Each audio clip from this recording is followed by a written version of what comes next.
पाठ 8वा.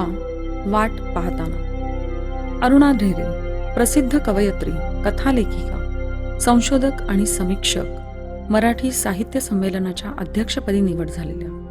कथा, कादंबरी, ललितलेख, आस्वादक समीक्षा आणि संशोधनपर लेखन असे त्यांचे विविधांगी लेखन आहे. प्रत्येक माणसाच्या आयुष्यात कशाची न कशाची वाट बघणे ही अटळ गोष्ट असते.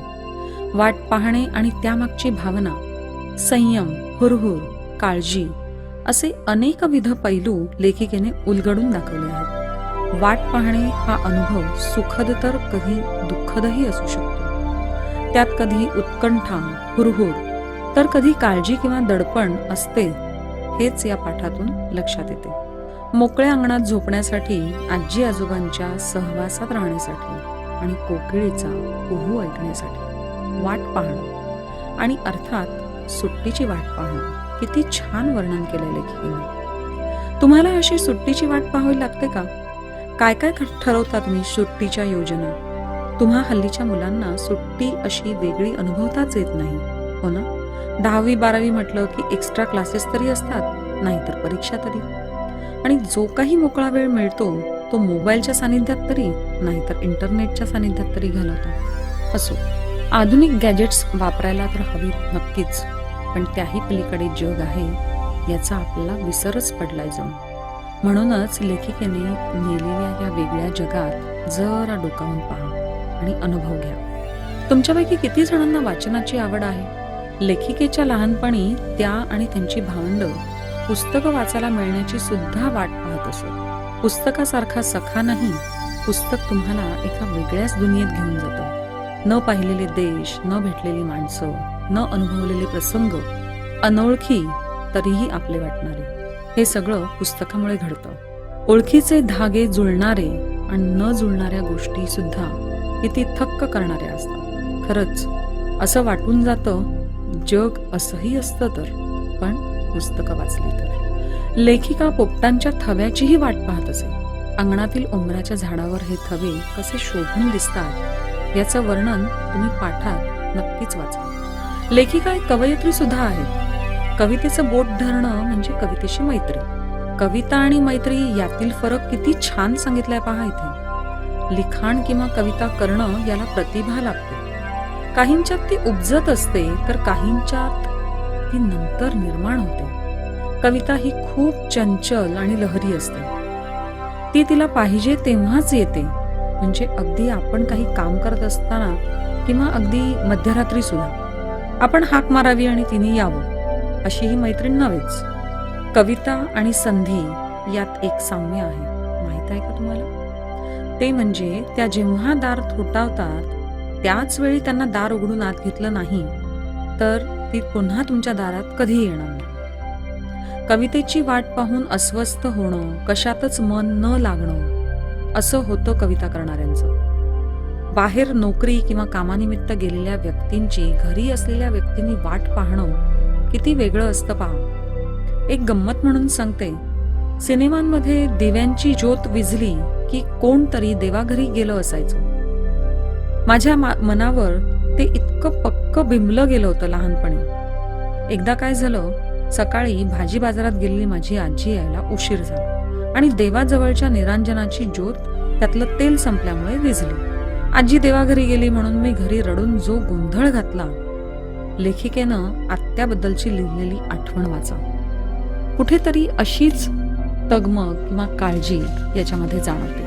पोस्टमन इन द माउंटन या चित्रपटातील आपल्या दूरदेशी असणाऱ्या मुलाचं पत्र यायची वाट पाहणाऱ्या म्हातारीच्या भावना तो पोस्टमन किती छान जगतो आणि आपल्या मुलालाही एक माणूस बनायची शिकवण देतो. हे खूपच भावस्पर्शी आहे. बाहेरगावी राहणाऱ्या मुलाचं पत्र हाच एकमेव जगण्याचा आधार आहे त्या म्हाताऱ्या बाईचा.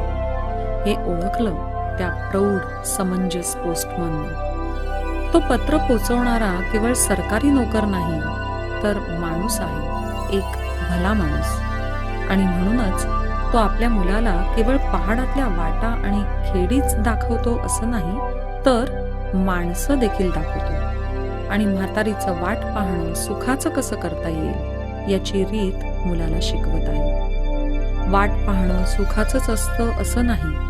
दुःख, काळजी, भीती, अस्वस्थता, तडफड कितीतरी गोष्टी असतात. पावसाची वाट पाहून आकाशाकडे डोळे लावून बसलेला शेतकरी आणि विठुरायाच्या दर्शनाची वाट पाहणारे संत, त्या करुणेचा स्पर्श झाला की लक्षात येतं, एखाद्या गोष्टीची वाट पाहायला लागते तेव्हाच तिची किंमत कळते. सहज मिळालेल्या गोष्टींची किंमत कळत नसते आपल्याला. वाट पाहताना आपण शिकतो संयम, धीर धरणं, एखाद्या गोष्टींवरचा विश्वास आणि आस्था पक्की करणं. श्रद्धाही डोळस आणि पक्की होत जाते, ध्यास वाढतो. आयुष्यात कुठल्याही गोष्टीची वाट पाहावी लागली तर विचार करा किती प्रगल्भ बनत जाल तुम्ही. वाट पाहायला लागल्यावर इतक्या गोष्टी शिकत जातो आपण, मग वाटतं जे हवं ते सहज हाती येऊच नाही. थोडी वाट पाहायला लागावी, थोडी तडफड भोगायला लागावी, तरच सुखाची चव वाढेल आणि यशाची गोडी देखील वाढेल. प्रेमातील, मायेतील तृप्ती ती सुद्धा वाढेल आणि आयुष्याबद्दलची ओढही. आयुष्यात वाट पाहून मिळालेल्या गोष्टींबद्दल विचार करा. तुम्ही इतके भाग्यवान आहात की जे आणि जेव्हा म्हणाल तेव्हा तुम्हाला सगळं मिळतं. पण जरा तुमच्या आईवडिलांना किंवा आजी आजोबांना विचारून पहा तर, त्यांना मिळालेली पहिली फुल पॅन्ट, चप्पल किंवा बूट, मनगटी घड्याळ, पहिला पगार. सैनिकांच्या परिवाराला विचारून पहा, तो घरी येतो तेव्हा त्यांच्या वाट पाहण्याचं किती सार्थक होतं ते, आणि चेहऱ्यावर आनंद आणि समाधानाचं हसू कसं असतं ते. आयुष्यात सगळ्या गोष्टी सहज मिळाल्या की त्याची किंमत राहत नाही. त्यामुळे वाट पाहायला लागली तरी वाईट वाटून न घेता संयमाने ती परिस्थिती हाताळा आणि विश्वास दृढ राहू द्या. जीवनाची गोडी खरंच वाढेल. कृती 1 मधील आकृत्या पाठ वाचून तुम्हाला मिळतील त्या शोधा आणि लिहा. कृती 2 कारणे द्या. कारण खरोखरीच कोकिळीचा मधुर आवाज कानी पडायचा, पहाट प्रसन्न व्हायची. कारण मुलाने पत्रातून प्रेमाने केलेली चौकशी. कारण त्यात पुस्तकातून भेटणारी नवी माणसं, नवे जग, नवा अनुभव या सर्वांची उत्कंठा असायची आणि कुणीतरी लिहिलेलं आणि रचलेलं वाचताना लेखकाची प्रतिभा आणि शब्दांची ताकद कळत होती. तो फक्त सरकारी नोकर नसून एक चांगला भला माणूसही होता. म्हातारीच्या चेहऱ्यावरचं आनंद आणि समाधान यांनी तो सुखावून जायचा. कृती 3 मधील तुलना, स्पष्टीकरण आणि पाठात पण दिली आहे. दोन्ही नीट वाचा आणि उत्तर लिहा. कृती 4 वाट पाहण्याचे फायदे शेवटच्या परिच्छेदात दिले आहेत. शेवटच्या परिच्छेदाच्या वरच्या 2 ओळींमध्ये वाट पाहताना आपण काय काय शिकतो ते दिलं आहे. जरा आणखी वरच्या 4 ओळी वाचल्या की तुम्हाला वाट पाहणे या प्रक्रियेतील समाविष्ट गोष्टी दिसतील. फक्त तुम्ही तुमच्या शब्दात ते नीट मांडायचं आहे. कृती 5 वाट पाहताना वेगवेगळ्या व्यक्तींची किंवा गोष्टींची वाट पाहणं, त्यातील अनामिक हुरहुर, त्रास, वाट पाहिल्याचं सार्थक होणं, वाट पाहून मिळालेल्या गोष्टी, भेटलेल्या व्यक्ती किंवा समाधान आणि वाट पाहताना शिकायच्या गोष्टी, मैत्रीण आणि कविता यातील साम्य आणि भेद आणि ती भेटण्याची व्याकुळता, आयुष्यात वाट पाहण्याचे महत्त्व, सगळ्याचं जे सुंदर वर्णन केलं आहे लेखिकेनं, तो प्रत्येक मुद्दा घेऊन तुमच्या शब्दात विस्तारितपणे तो लिहा. पोस्टमन हा नुसता सरकारी नोकर म्हणून पत्र वाटत नव्हता, तर तो एक भला माणूस होता. आपल्या मुलाला तो केवळ पहाडातले रस्ते आणि खेडीच दाखवत नव्हता, तर माणसं सुद्धा दाखवत होता, माणुसकी शिकवत होता. म्हातारीचा मुलगा तिला विसरून गेला होता, पण ती मात्र त्याच्या पत्राच्या वाटेकडे डोळे लावून आशेने जगायची. तिचं हे जीणं सुखाचं व्हावं आणि समाधानाचं हसू तिच्या चेहऱ्यावर नांदावं म्हणून हा पोस्टमन उगाचच कोरं पत्र तिला वाचून दाखवत असे. त्या म्हातारीचं ते समाधान त्याला खूप सुखावून जाईल. माणुसकी जपायचं आणि माणूस व्हायचं तंत्र त्याने मुलाला प्रत्यक्ष आचरणात आणून दाखवलं होतं. शेवटचा परिच्छेद वाचलात आणि नीट मनन चिंतन केलं आणि आपल्याही आयुष्यातील एखादा असा प्रसंग आठवलात की या प्रश्नाचं उत्तर तुम्ही सहज लिहू शकाल. भाषा सौंदर्य. मराठी भाषा वळवू तशी वळते. शब्द एकच पण वेगवेगळ्या ठिकाणी तो वापरून अर्थ बदलतो.